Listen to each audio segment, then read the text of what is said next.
2 Corintios 7:10. ¿Sí? Ok, esperamos a los que todavía no lo encuentran. ¿Dónde está? Póngale ahí su separador. Que no digan que no. Amén. Bien, dice así la palabra del Señor en el nombre de Jesús. Porque la tristeza que es según Dios produce arrepentimiento para salvación, de que no hay que arrepentirse. Pero la tristeza del mundo produce muerte. ¿Ahora ustedes? Porque la tristeza que es según Dios produce arrepentimiento para salvación, de que no hay que arrepentirse. Pero la tristeza del mundo produce muerte. Ok. Bien, hermanos, estemos orando para que el Señor nos ilumine a través de esta palabra. Amén.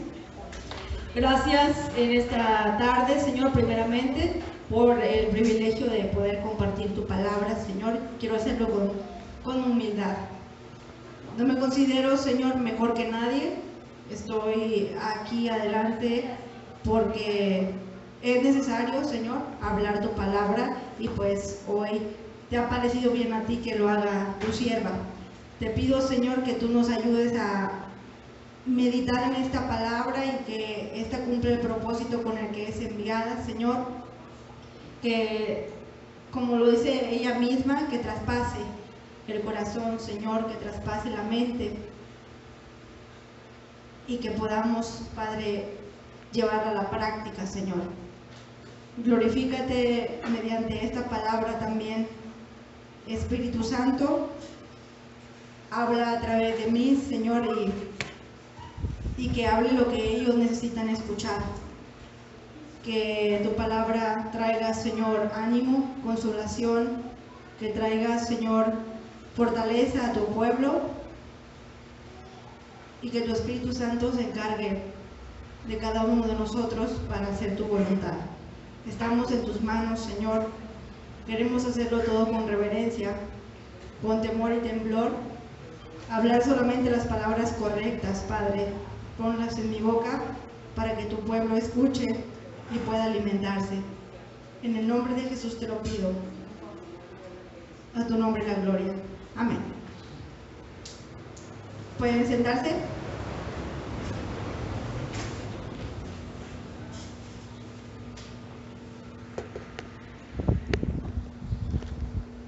La mayoría de las veces pensamos que las iglesias primitivas eran iglesias ejemplares, que tenían muy pocas fallas, puesto que fueron establecidas unos años después de que Jesucristo ascendiese al cielo, ¿verdad? Nuestra iglesia fue establecida hace 30 años, pero 2000 después de que se fue Cristo. Tenemos la palabra escrita, amén. Para ese entonces, que la iglesia de Corinto fue edificada, todavía no tenían la Biblia completa. Apenas Pablo estaba escribiendo estas cartas, amén. Entonces, Pablo les predicó el evangelio a ellos y fundó una iglesia ahí en Corinto, una ciudad de la cual ya nos ha hablado varias veces nuestro pastor anteriormente. Era una ciudad importante, pero también era una ciudad muy promiscua. Amén. Abundaba el pecado, pero donde abunda el pecado sobreabunda la gracia, ¿verdad? Y pues así estaba esta iglesia fundada en la ciudad de Corinto. ¿Qué podemos decir de los corintios? Que eran personas que ciertamente habían aceptado el evangelio, habían respondido positivamente a la predicación de Pablo, pero estaban pasando por una crisis espiritual bastante severa. Gracias. ¿Por qué? ¿Qué es lo que estaba pasando con la iglesia de Corinto? ¿Alguien me puede dar ejemplos de lo que estaba pasando en la iglesia de Corinto? ¿Qué no pasaba? Pues tenían de todo, fornicación, querían seguir con la vida antigua que tenían antes. antes de venir a Cristo. Ese era su mayor problema. No se habían deshecho totalmente de la vieja naturaleza y esto les había acarreado ciertos problemas. Había división en la iglesia de Corinto. Algunos decían que eran de cierto líder y otro grupo de otro líder y así. También había envidias, había pleitos, había celos entre los hermanos y los grupos que había en la iglesia. Y también no podemos dejar escapar esa relación escandalosa que había en la iglesia de Corinto, de ese hombre que tenía la mujer de su padre y que la iglesia, o cierta parte de la iglesia lo estaba permitiendo, lo tenían ahí adentro y él participaba como cualquier miembro en la congregación. Entonces podemos ver que la iglesia de Corinto realmente estaba experimentando un cristianismo muy decadente. Estaban haciendo pues su propio evangelio, viviendo como ellos querían, pero ellos estaban en la iglesia y tenían dones espirituales y se sentían muy bien consigo mismo con esos dones, y aparte de tener esos dones, a ellos les causaba mucho orgullo tener esos dones, a pesar de que todo lo demás que ya mencionamos estaba pasando. Pablo, precisamente por estas cosas que escuchó de los corintios, escribe la primera carta.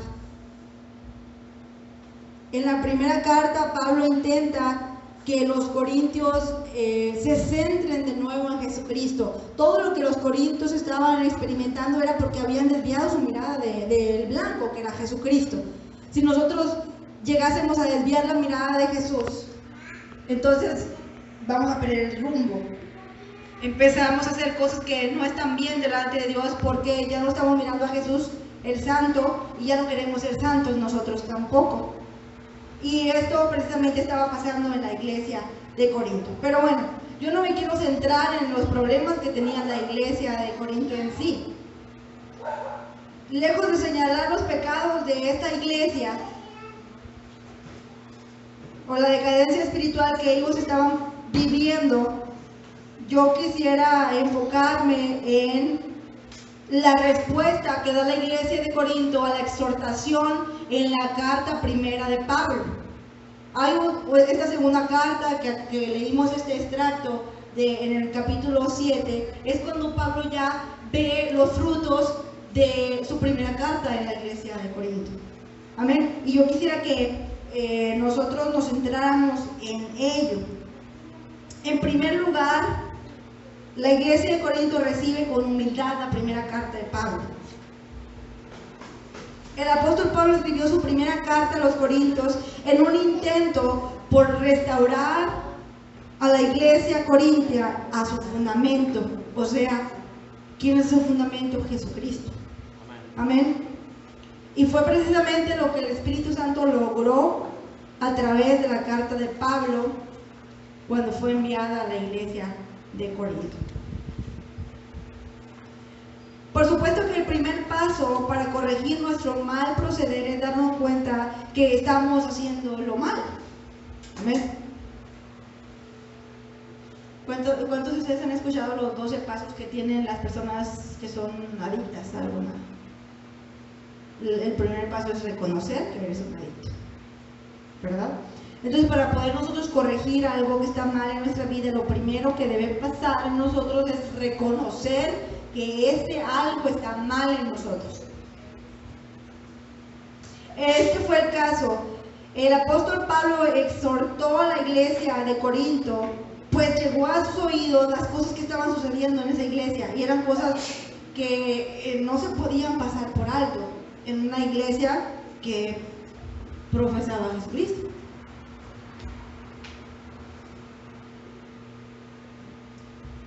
Y esto me lleva a pensar en algo. ¿Cuántas veces nos han exhortado y hemos aceptado la exhortación? Que se acerque alguien a nosotros y nos diga, ¿sabes qué, Anaí? He notado esto en ti y de acuerdo a la palabra no estás bien. O con la hermana Esperanza, por este lado acá, que alguien se haya acercado a nosotros y nos haya exhortado y nosotros hayamos aceptado la exhortación. ¿Sí ha sucedido?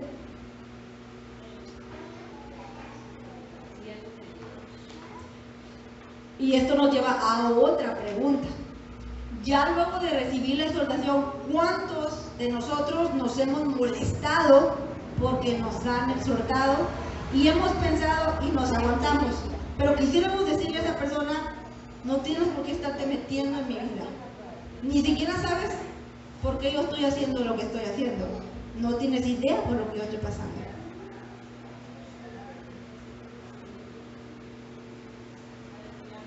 Leemos en el versículo 8 del capítulo 7.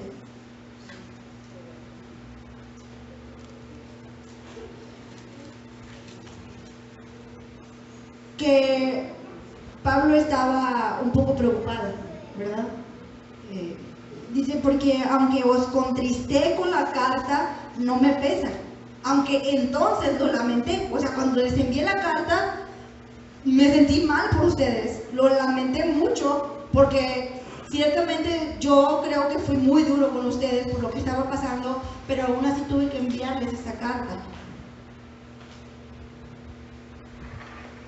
Porque veo que aquella carta, aunque por algún tiempo os contristó, dice Pablo.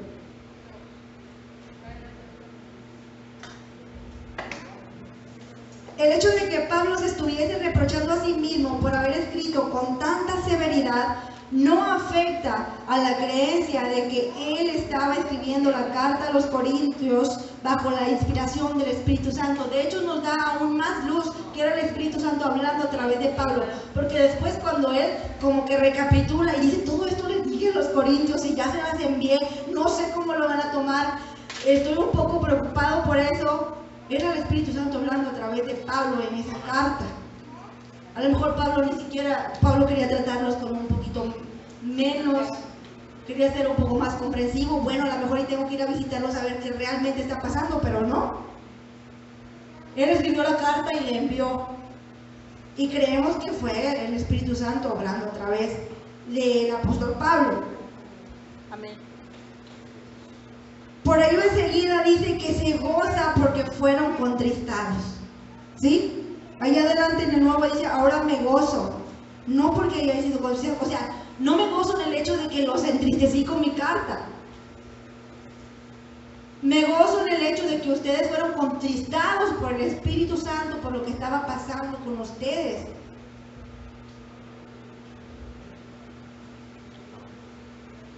Bendito sea Dios. Y esta debe ser la actitud del creyente al ser amonestado. Tener una actitud de arrepentimiento. Y un deseo de cambiar lo que está yendo mal en nuestra vida y por lo tanto no nos deja tener una relación fructífera con Cristo. Y es por eso que enseguida Pablo menciona que la tristeza que viene de parte de Dios produce arrepentimiento para salvación. ¿Sí? Amén. Dios. Cuando yo leía y meditaba en este pasaje algunas semanas atrás, y yo me confundí un poco al encontrar esto, dice, porque la tristeza que es según Dios produce arrepentimiento para salvación, de que no hay que arrepentirse.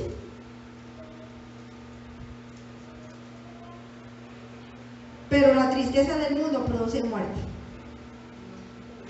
¿Por qué la tristeza que viene de parte de Dios produce arrepentimiento y la tristeza que viene del mundo produce muerte? ¿Por qué? Porque cuando Dios nos contrista, Dios también nos consuela y nos ayuda a salir de la situación. En nosotros hay un arrepentimiento genuino de las cosas que hemos estado haciendo y no están bien delante de Dios. Pero aquella tristeza que viene de parte del mundo trae depresión, trae aislamiento. Y hay personas que por depresión quieren quitarse la vida. ¿Sí? No hay nada bueno en la tristeza que viene de parte del mundo. Te pierdes en eso. ¿Es remordimiento? Claro que sí. Sientes culpa, sientes remordimiento y lo que quieres es menos acercarte a Dios, acabar con todo, alejarte, irte. Sin embargo, la tristeza que viene de parte de Dios produce arrepentimiento de que no hay que arrepentirse más. Cristo pagó por nuestros pecados. Componte y continúa hacia adelante porque yo estoy contigo. Amén. Amén, por Dios. Por supuesto, dice que produce arrepentimiento. ¿Sí? Este pasaje es claro en mostrarnos que existen dos tipos de tristeza. Una que es solo percibida por el alma, en donde la emoción carcome el corazón humano. Solamente hay emociones ahí que se encuentran y nos hacen estar tristes, nos hacen sentir culpables, pero la tristeza que viene de parte de Dios también atraviesa el corazón. Penetra el espíritu del hombre y quebranta el corazón que se ha endurecido por el pecado para permitirle llegar al arrepentimiento que posteriormente produce salvación. Libera al hombre del yugo del pecado y experimentas la libertad que Cristo te da. Y te sientes renovado y te sientes gozoso, te sientes feliz. Amén. Aleluya. Alguien solía contar de un barco que navegaba por un río muy caudaloso, que tenía una caldera pequeña. Los barcos de antes funcionaban así, le tenías que echar leña para que a su vez generara vapor y esto moviera el barco. Entonces este barco tenía una caldera pequeña pero una sirena muy potente. Cuando navegaba río arriba y hacía sonar su sirena, el barco comenzaba a ser arrastrado río abajo porque al ser la caldera tan pequeña no podía propulsar al barco. Pero la sirena sonaba al mismo tiempo, entonces no podía ser que funcionaran las dos cosas muy bien. La sirena sonaba a todo lo que da y la caldera producía apenas vapor. Algunas personas actúan como este barco. Lloran mucho, pero producen muy poco. Derraman muchísimas lágrimas y expresan exteriormente una gran emoción, pero no han experimentado un arrepentimiento verdadero. Entonces, son como este barquito. Es decir, que derraman lágrimas, pero continúan yendo en la misma dirección. No cambian de sentido. ¿Y qué es arrepentirse? Darse media vuelta. Y entonces leemos en el versículo 11, porque he aquí esto mismo de que hayáis sido contristados según Dios, ¿qué solicitud produjo en vosotros? ¿Qué defensa? ¿Qué indignación? ¿Qué temor? ¿Qué ardiente afecto? ¿Qué celo? ¿Y qué vinculación? Vindicación, perdón. Estoy emocionada. No, es que tiene signos de admiración.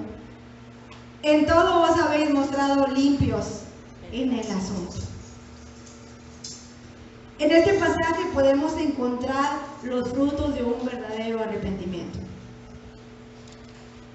Frutos que no se pueden imitar o falsear, no se puede falsificar estos frutos. Te das cuenta cuando una persona está realmente arrepentida, porque resultan estos frutos de ella. Cuando la conciencia despierta del sueño profundo y se levanta para conducir al hombre a la verdad por el poder del Espíritu Santo, lo primero que se produce, dice Pablo, es solicitud. Amén. Diligencia, fervor, esmero, esfuerzo. ¿Para qué? Para dejar el pecado, lo que antes estabas haciendo. Entonces estás solícito porque tienes ganas de dejar todas esas cosas y empezar de nuevo con tu Señor. Quieres seguir la verdad por aprender lo que Dios dice en su palabra, por poner por obra la verdad, por estar en santidad para con Dios. Lo siguiente que produce, dice Pablo, es una defensa que a la verdad que ahora tú conoces y antes estaba cegado, y entonces la entiendes y empiezas a defender esa verdad y dices, yo voy a defender esa verdad porque sé que es verdad.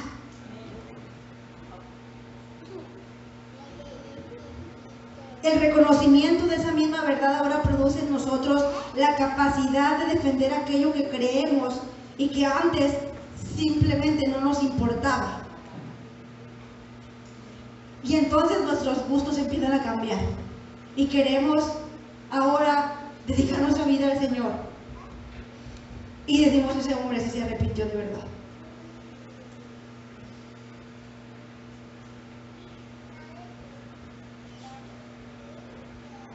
También produce indignación. ¿Qué dolor se siente? Reconocernos pecadores delante de Dios. Amén. Cuando sabes cuán santo es Dios y cuán pecador tú eres delante de Él, se siente terrible. Entonces una persona arrepentida siempre reconoce sus pecados delante de Dios. Además se produce un disgusto en nosotros al ver el pecado. Al reconocer nuestra bancarrota espiritual, nos rendimos delante de Dios, indignos de su amor y presencia. Qué dolor produce el pecado en nuestras vidas. Toda equivocación, todo engaño, de ahí en adelante, asimismo temor, qué reverencia, qué respeto surge en nosotros para con Dios por lo sagrado. No es algo que nos digan que tenemos que hacer, es algo que surge de nuestro espíritu. Ya no tiene nadie que decirnos o contarnos. Ahora, lo sagrado es importante, nuestra actitud es reverente, cambia inmediatamente, lo hacemos con libertad. Amén. Este arrepentimiento produce un ardiente afecto, un ardiente deseo por las cosas de Dios, por su palabra, por la santidad, por obrar conforme a la voluntad de Dios. De igual manera provoca un celo, dice Pablo. Un celo por la santidad, por lo divino, por lo puro, por Dios mismo.